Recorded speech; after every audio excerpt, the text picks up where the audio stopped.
చిత్తూరు జిల్లా పుల్చెల మండల పరిసర ప్రాంతాల్లోని గ్రామాల్లో సోమవారం ఉదయం నుండి విరగ కాచిన ఎండపై నీళ్లు చల్లేలా రాత్రి 10 గంటల తర్వాత జాతీయ రహదారైన కల్లూరు 4 రోడ్ల కొడిలో రాత్రి 10 గంటల నుండి వర్షం మొదలయ్యి 11 వరకు కూడా కురుస్తున్న దృశ్యాలు ఇప్పుడు మనం చూస్తున్నాం.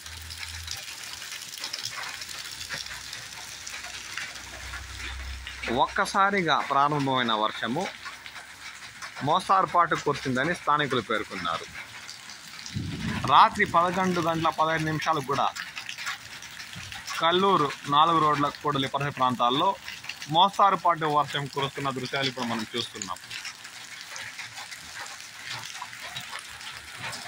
సన్నగా ఈదురుగాలులు వీస్తూ ఉరుములతో కూడిన వర్షం పుల్చెల మండలంలోని పలు గ్రామాల్లో కురిసినట్లు స్థానికులు పేర్కొన్నారు. దాదాపు గంటకు పైగా మోస్తారుపాటు వర్షం కురిసిందని, దీంతో పశువులకు మేతే కాకుండా ఆల్రెడీ నిండి ఉన్న చెరువులు మోరవ కూడా పోయే అవకాశం ఉందని పలు గ్రామాల ప్రజలు పేర్కొన్నారు.